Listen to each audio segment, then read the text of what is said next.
To say I'm devastated is an understatement.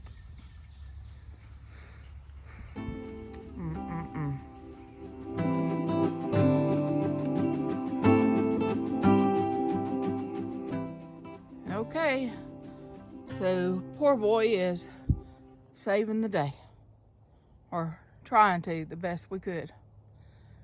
He and I came out here and raked out that much of the soil out of the bed, and we shoved up on this side and put some garden posts up against it to hold it, as many as I had. I didn't have that many on hand, but we had a few.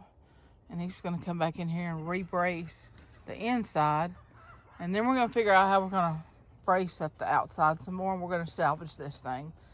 We had actually talked about just ripping it out and building wood ones, but I can't see spending the money right now.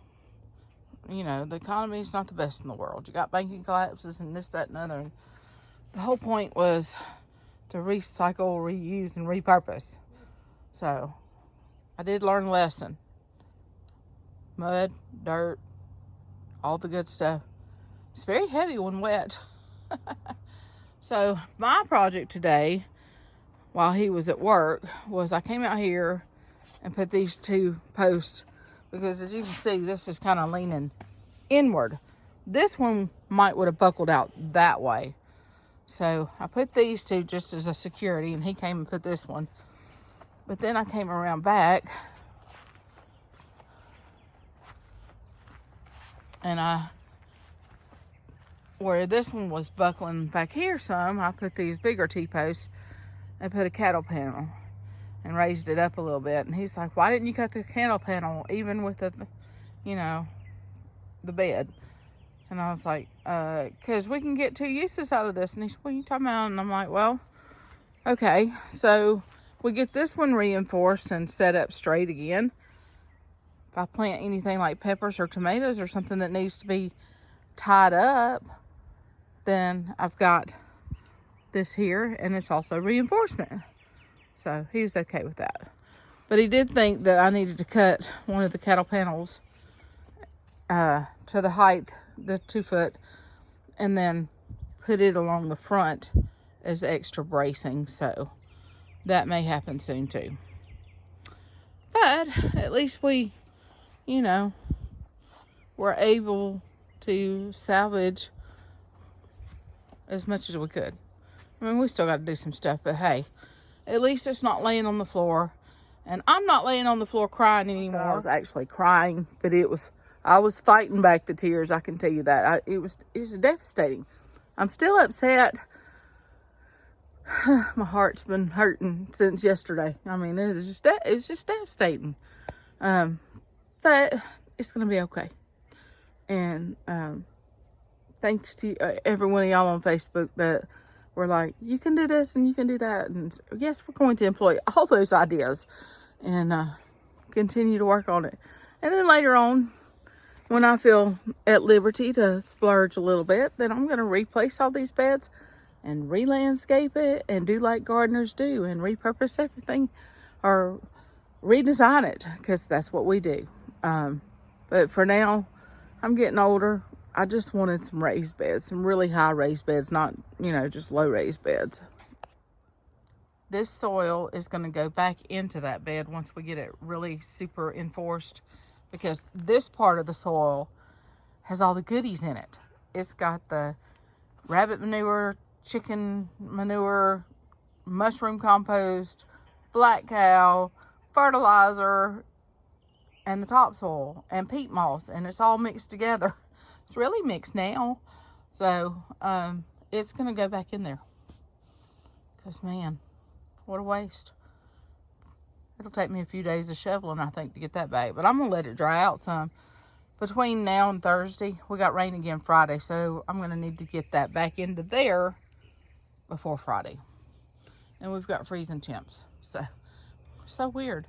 We've had all this glorious weather and now freezing temps. But you can see the little bed held up. And I should have done this with the other beds. I should have just done short ones and lined them up end to end, and probably wouldn't have been dealing with all this. But you know, you live and learn, and I definitely learned a hard lesson. And look at all those weeds growing overnight. I thought about putting a bunch of that topsoil in here, digging up these weeds, and then putting a layer, maybe a 2-inch layer of that topsoil in here, and then reworking my little rows. You know, so that I do have some in-ground planting areas. But, you know, right now I'm just very happy that that is standing upright. So this is inside the greenhouse, and things are looking pretty good, except for peppers. Look how dinky all those little peppers look. I don't know what happened this year, but I had tons of peppers not germinating. Any of y'all had any problem with your pepper seeds not germinating? And these are new seeds and some older seeds, and even some seeds that I saved from last year or the year before. And I've never ever had an issue like this with germination. It's like bad. A few of the different types that I have orders for, I'm not going to be able to fill because they just didn't germinate. And so I'm going to be letting those customers know what they'll need to find somewhere else. There's just a few things. Paprika, serranos,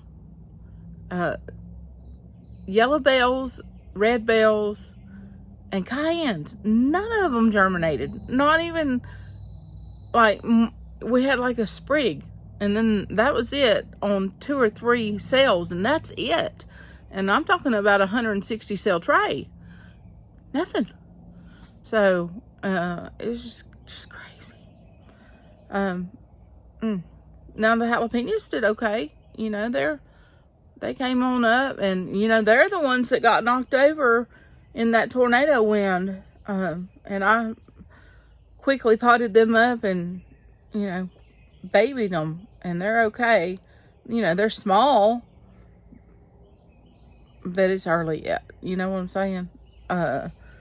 People don't really need to, for here in our zone 8A, they don't really need to put their peppers out until late April anyway,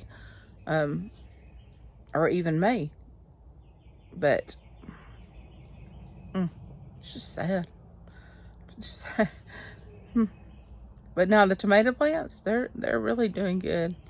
Actually, you know, they probably could stand to be potted up some more, but they're okay in their cell packs or their 4-inch cups, you know, because it's only a couple more weeks and they're just now getting to where they are at a good size. So a couple more weeks, they should be good and bushy. I've been putting Agri-Thrive to them once every week and a half or so, and I've done Micro Boost once.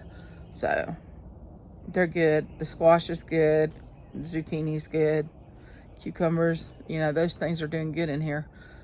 But we've got these freezing temps, and I've got to shut her up tonight. So I'm going to get busy doing that. I appreciate you watching. Pray for me. I'm still devastated over that dadgum garden bed, even though we're fixing it. It's just, man, it just hurt my heart some kind of bad. It made me ill and cranky. Terry, poor boy, he went to bed early last night. He said, I can't talk to you. I said, it's probably best that you don't talk to me. Nobody talks to me right now. So, and I know that's ugly of me, but man, it just put me in a bad headspace all of a sudden. You know how we get. Okay. Y'all have a great evening. I got dirt on my hands. I'm going to close this place up and go get a shower.